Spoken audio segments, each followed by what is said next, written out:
Bom dia, amados, a paz do Senhor Jesus Cristo. O meu nome é Ana Rita Saraiva da Fonte, faço parte do Ministério de Idosos. Venho aqui fazer a leitura da Palavra do Senhor nesse projeto muito lindo de lermos a Bíblia toda durante o ano. Amém? Hoje leremos a leitura de número 42, que está no livro de Atos, capítulo de 26 a 28 e provérbio 13, de 13 a 25. Amém? Podemos começar? Diz assim a palavra do Senhor.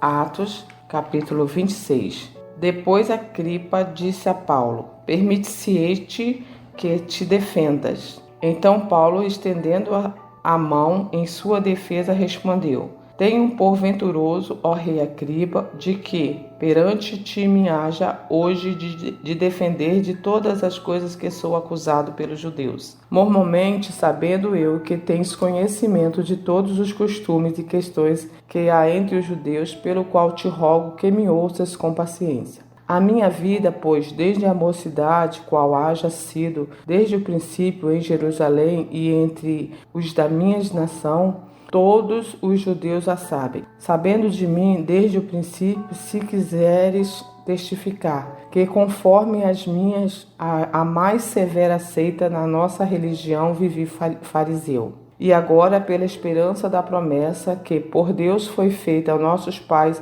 estou aqui e sou julgado, a qual as nossas 12 tribos esperam chegar, servindo a Deus continuamente, noite e dia. Por esta esperança, ó rei Agripa, eu sou acusado pelos judeus. Pois que julga-se coisas incríveis entre vós que Deus ressuscite os mortos? Bem, tinha eu imaginado que contra o nome de Jesus, o Nazareno, devia eu praticar muitos atos, o que também fiz em Jerusalém. E havendo recebido o poder dos principais dos sacerdotes, encerrei muitos dos santos nas prisões, e quanto os matavam, eu dava o meu voto contra eles. E castigando-se muitas vezes por todas as sinagogas, os obriguei a blasfemar. E enfurecido demasiadamente contra eles, até nas cidades estranhas os persegui. Sobre o que indo então a Damasco, com poder e comissão dos principais dos sacerdotes, e ao meio-dia, ó rei, vi no caminho uma luz do céu que excedia o esplendor do sol, cuja claridade me envolveu, a mim e aos que iam comigo. E caindo nós todos por terra, ouvi uma voz que me falava em língua hebraica e dizia: Saulo, Saulo, por que me persegues? Dura coisa te é recalcitrar contra os aguilhões. E disse eu: Quem és, Senhor?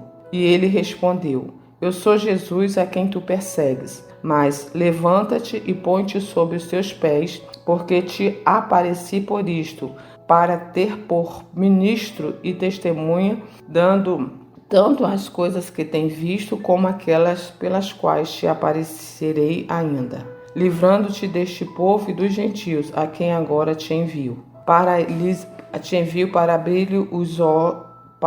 abrirem os olhos das trevas e os converterem à luz, e do poder de Satanás a Deus, a fim de que recebam a remissão dos pecados e de sorte entre os santificados pela fé em mim.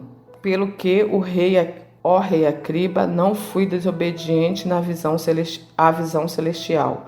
Antes anunciei primeiramente aos que estão em Damasco e em Jerusalém e por toda a terra da Judéia e dos gentios que se emendassem e se convertessem a Deus, fazendo obras dignas de arrependimento. Por causa disso, os judeus lançaram mão de mim no templo e procuram matar-me. Mas, alcançando o socorro de Deus, ainda até o dia de hoje permaneço dando testemunho, tanto a pequenos como a grandes, mas não dizendo nada mais do que os profetas e Moisés disseram que devia acontecer. Isto é, que Cristo devia padecer e, sendo o primeiro da ressurreição dos mortos, devia anunciar a luz a este povo e aos gentios. E dizendo ele isto em sua defesa, disse Festo em alta voz: Estás louco, Paulo? Há muitas letras te fazem delirar? Mas ele disse: Não deliro, ó potentíssimo Festo. Antes digo palavras de verdade e de unção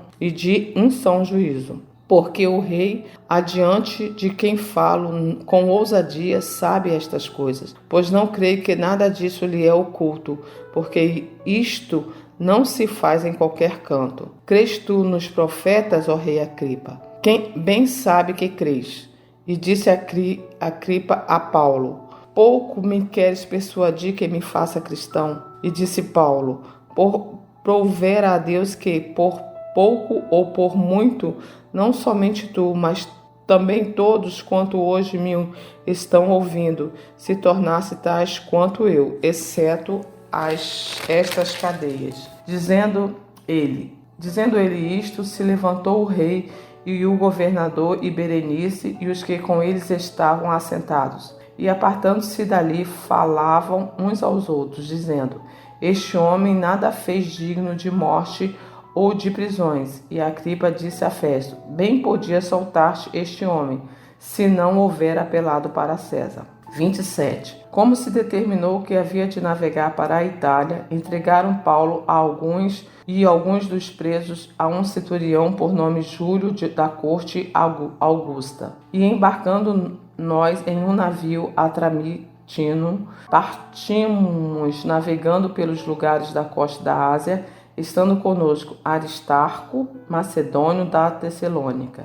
E chegando no dia seguinte a Sidom, e Júlio, tratando Paulo humanamente, lhe permitiu ir ver os amigos para que cuidasse dele. E partindo dali fomos navegando abaixo de Chipre, porque os ventos eram contrários. E tendo atravessado o mar ao longo da Cilícia e Panfília, chegamos a Mirra e na Lícia.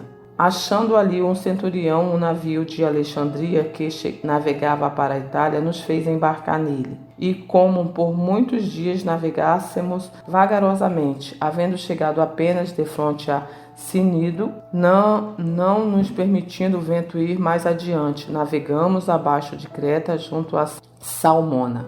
E costeando-se dificilmente, chegamos a um lugar chamado Bons Portos, perto do qual estava a cidade de Laceia.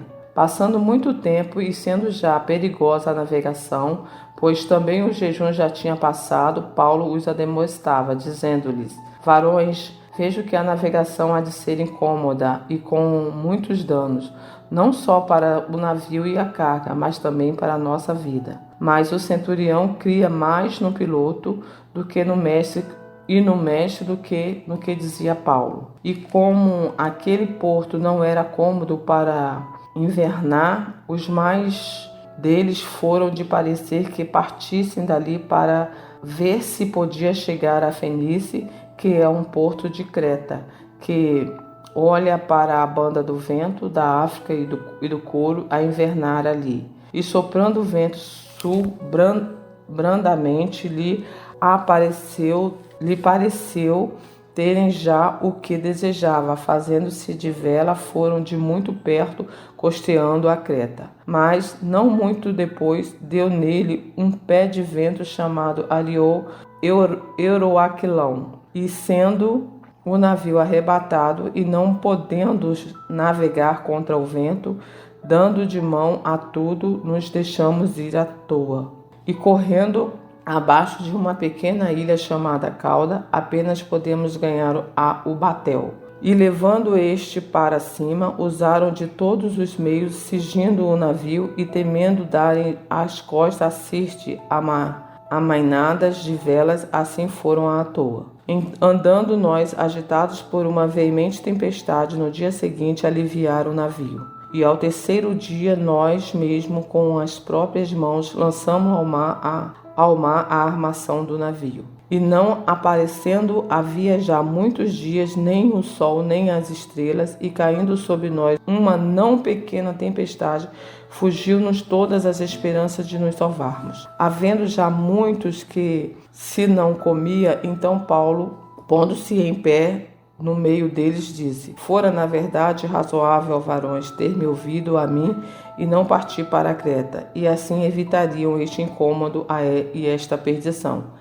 Mas agora vos admoesto de que tenhais bons ânimos, porque não se perderá a vida de nenhum de vós, mas somente o navio. Por enquanto, esta mesma noite o anjo de Deus, a quem eu sou, a quem sirvo, esteve comigo, dizendo: Paulo, não temas, importa que seja apresentado a César, e eis que Deus te deu todos os quantos navegam contigo. Portanto, ó varão, tende bom ânimo, porque creio em Deus que há de acontecer assim como me foi dito. É, contudo, necessário irmos dar numa ilha. Quando chegou a 14ª noite, sendo impelidos de uma e outra banda do mar Adriático, lá pela meia-noite suspeitaram-se os marinheiros que estavam próximo a alguma terra. E lançando o prumo, acharam 20 braças. Passando um pouco mais adiante, tornaram-se a lançar o prumo e acharam 15 braças. E temendo ir dar em alguns rochedos, lançaram da popa 4 âncoras, desejando que viesse o dia. Procurando, porém, os marinheiros fugir do navio e tendo já deitado o batel ao mar, com que, querendo lançar as âncoras pela proa, disse Paulo ao centurião e aos soldados: se estes não ficarem no navio, não poderei salvar-vos. Então os soldados cortaram os cabos do batel e o deixaram cair. E enquanto o dia vinha, Paulo exortava a todos que comessem alguma coisa, dizendo: é já hoje o 14º dia que esperais e permaneceis sem comer, não havendo provado nada. Portanto, exorto-vos que comais alguma coisa, pois é para a vossa saúde, porque nenhum cabelo cairá da cabeça de qualquer de vós.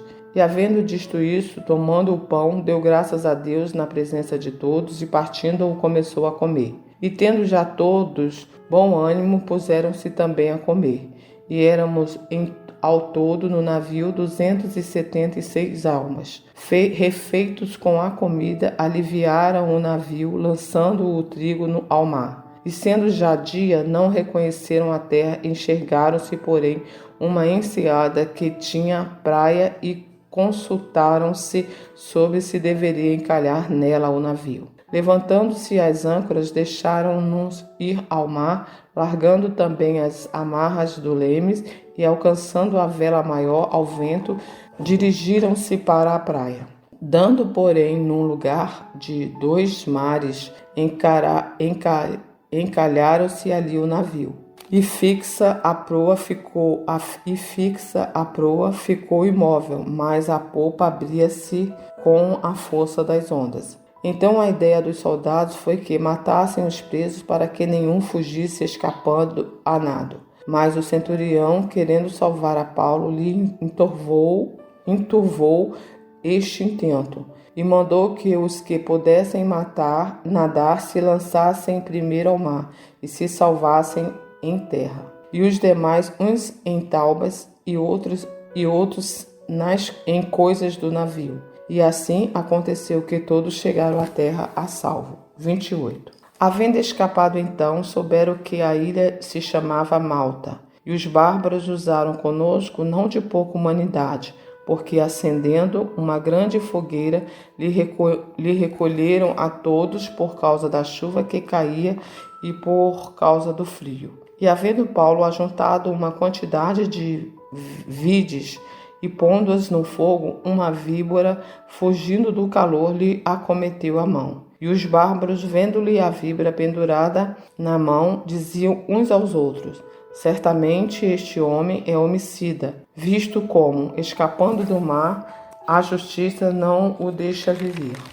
Mas, sacudindo ele a víbora no fogo, não padeceu nenhum mal. E eles esperavam que viesse a inchar ou a cair morto de repente. Mas tendo esperado há muito e vendo que nenhum incômodo lhe sobrevia, mudando de parecer, dizia que era um deus. E ali, próximo daquele mesmo lugar, havia umas herdades que pertenciam ao principal da ilha, por nome de Públio, o qual nos recebeu e hospedou benignamente por 3 dias. Aconteceu estar de cama, enfermo de febre e de desinteria, o pai de Públio, que Paulo foi ver e, havendo orado, pôs as mãos sobre ele e o curou. Feito, pois, isto, vieram também ter com eles os demais que na ilha tinham enfermidade e sararam, os quais nos distinguiram também com muitas honras, e havendo de navegar, nos proveram as coisas necessárias.